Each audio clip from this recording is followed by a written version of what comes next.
Hey, it's Coach2K with Coach2K.com. In this video, I wanted to go through the options menu and talk about the settings that I have set up for my gameplay and give you some thoughts on why I have them set up the way that I do, and also a couple tips on some things that I do to make the game more enjoyable to me, and maybe you might want to implement them for yourself. So you can see here in the options menu there are several things. We're mainly going to deal with the gameplay settings, the sliders, the coach, and the controller settings here. So in the gameplay settings, I always have my difficulty in Hall of Fame sim. There are times that I play on rookie or pro, but if I'm going to practice, I always set it to Hall of Fame because I want to practice on the hardest level. So whenever you're in practice mode, I always suggest you put it on Hall of Fame difficulty. And then if you want to play on All-Star or Pro or Superstar, you've been working on a harder level than what you're going to actually play on. But for me, this is where mine is most of the time. A lot of times, I'll even play on rookie for fun, but 90% of the time I got it on Hall of Fame. And then I have my sliders set on simulation. You have simulation, you have casual, custom, and default. I have them set on simulation sliders. Somebody asked me the other day what's the difference, and when I go over to the slider set, I'll show you in just a minute. Now I always play 12-minute quarters because I figure that's the best gaming experience for a couple reasons. Number one, it brings into play fatigue a little bit more, brings into play foul trouble.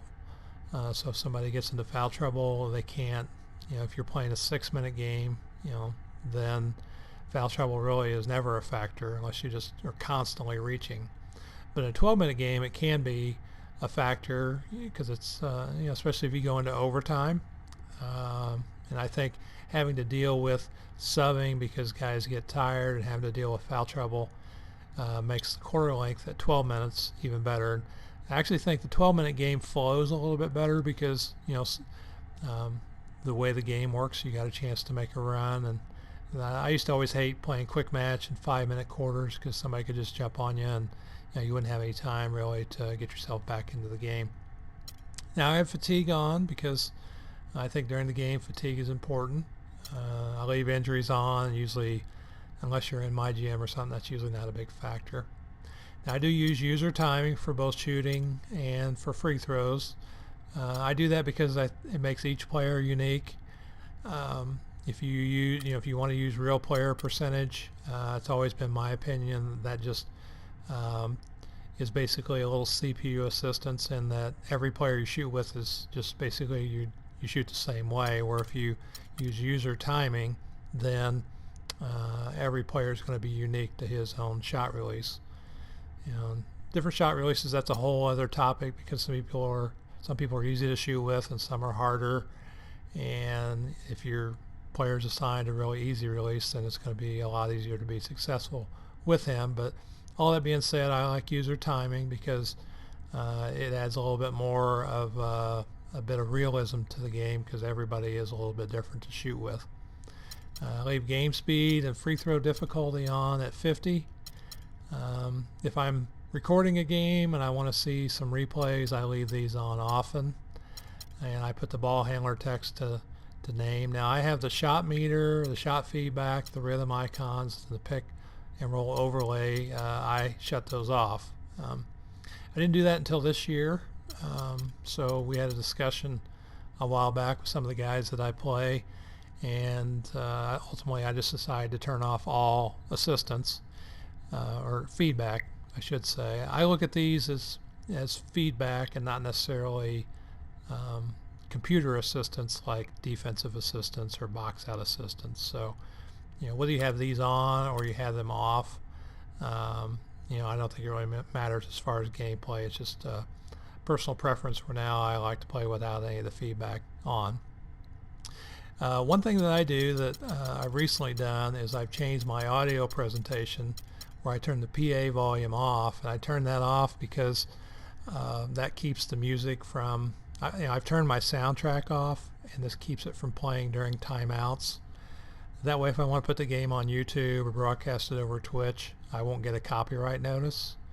But I leave the commentary volume at 85, and then I pump up the sound effects to 100, the crowd volume to 100, and then the player chatter volume to 100, and then I have these at 0 and this overlay to off. Now what I do too is I have a headset that or a set of headphones that I use that I plug into my controller, and then while I play I put those headphones on, and with these set at 100 and the music off and just commentary on, it really provides a lot more game atmosphere, like I'm actually on the court. So I really like to do that. But that's just something strange that I do. Now I don't play with a microphone on, but the biggest thing about turning off the PA volume and turning off the 2K beats is if you do any kind of recording, put it on YouTube, then you don't have to worry about getting those copyright notices. I also turn off voice commands. I noticed it didn't work very effectively. So that's pretty much my gameplay settings. As far as the user sliders, again, there's simulation, casual, custom, and default. I always play on simulation settings across the board in every game mode because I play a lot online, and so I like to have I look at the sliders a lot like the length of the court or the height of the goal. If I know the simulation sliders, then I know that the game is going to basically be the same across in every, with the exception of difficulty level. The rules are going to be basically the same as far as these things go. So you can see that if you set it on default, you can see that everything's 50. And if you set it on simulation, you can see like inside shot success is less. So in general, it makes the game harder in most areas if you use the simulation settings, and maybe provide a little bit more realism to the game too. Now, just because it says simulation settings doesn't mean that if you play on sim sliders you're going to get realistic stats. That's determined more by game play that you do more so than the simulation sliders, but it does help. You notice on casual here, the shot success is higher, dunking traffic is higher, so you're going to probably have a little bit more unrealistic gameplay than if you would if you played on sim sliders. Same if you play on default. They're all 50, so it is a little bit higher success than if it's on simulation. Now there's a lot of discussion on adjusting the sliders, and people have their own personal opinions on it. But like I said, the reason I leave mine at simulation and put them that way in every game mode is because I look at it just like the length of the court or height of the goal. It's just a way to know that the dimensions of the game are going to be the same in every court that I play on. So whenever I play anyone, I always play Hall of Fame simulation sliders. So the CPU, I leave it the same way. I leave it on simulation sliders. And then in the coaching settings, what I do is I have these all set to manual. The ones that have an option for auto or manual, I set to manual. And that means that I got to personally call timeouts. I got to personally decide what substitutions I'm going to make. And so I don't use rotation or fatigue. You really don't have a choice to turn that on or off. That does that here. I have noticed if you put this on auto that rotation is a little bit better than fatigue, but in any case it's not a perfect system even if you go with auto. And I've noticed that playing the Hall of Fame CPU, it seems that a guy that's hot gets taken out right when it kind of helps the CPU gain an advantage. It's probably more in my head, but I do much better on manual. Same thing with points of emphasis. I leave those on manual so that during the game I just have to decide. There's a little glitch in the game where if you do set this to manual and not on auto, if you set it on manual and you set your POEs before the game, then what happens is that when you change them, or they change, it's like they're still on auto, so you have to kind of change them in the gameplay, and then they're on manual from that point forward.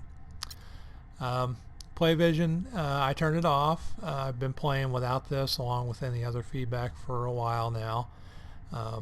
Play vision being on, the really there's no it's not like being sim or anything. I just like to play with play vision off because I know most of my plays by heart now, and it's feedback, so it doesn't really provide any assistance, but it does help you kind of understand where the plays go.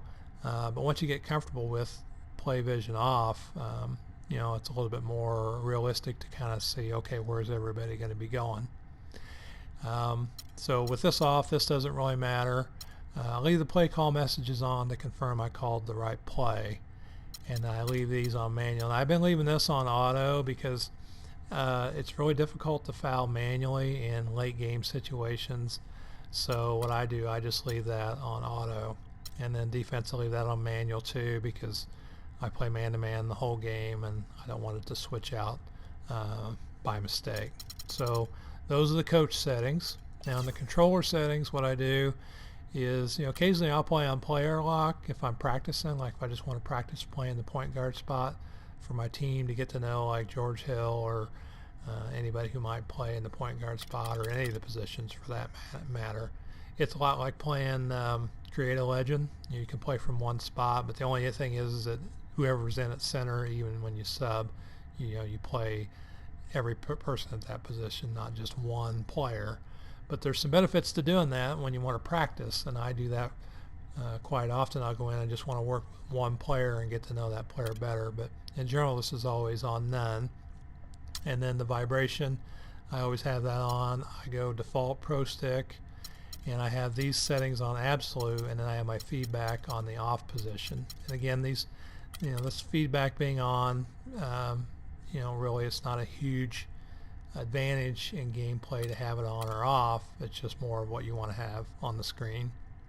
But I do turn all these things off, and I play on absolute settings. Now, I was playing on camera relative for a long time, but I noticed that from a shooting perspective I wasn't getting the kind of results that I wanted. So this is the first year I've actually switched to absolute, which means that no matter what camera angle I'm on, I always use the same position in the stick. Now, defensive assist strength and box out assist strength, I put those at 0. In league play, we decided to change those. A lot of times they're set to 50, and what it does is it just gives you a little bit of computer help, so that you don't have to control your guy as well as you would if you have it on 0. So here you'd have more computer assistance, and here you'd have a lot less. Same thing with box out. And the other thing that we did this year that we decided to do was to change this from intense D or always to make sure that when we play each other among our group, we always have this on manual setting, so that you actually have to contest the shots on your own instead of letting the computer do it for you. And I don't care what you play on, but I have noticed I can tell a difference between somebody who has it on manual and somebody who has it on always. What's most important, I think, in this area is that if you're going to play somebody, is that you would have the same settings here, so that you'd be on equal footing. So if you have somebody here that's on 100 for both these, and they have it on always, and you're running at manual and 0, technically, they're at an advantage. So it might be, it's almost like somebody playing on one difficulty level and somebody else playing on another. So those are basically the settings that I use. The main thing I think is fun about the settings is basically the audio. You can customize that, and how I've customized that, and I play with my headphones on. So anyway, I had some questions about how I had my game set up, and so that gives you some idea of what I do and why I do it. So if you have any questions, be sure and let me know. I'm Coach2K. If you want to play me sometime, be sure and let me know. And if we get a chance to play, then I will see you on the court.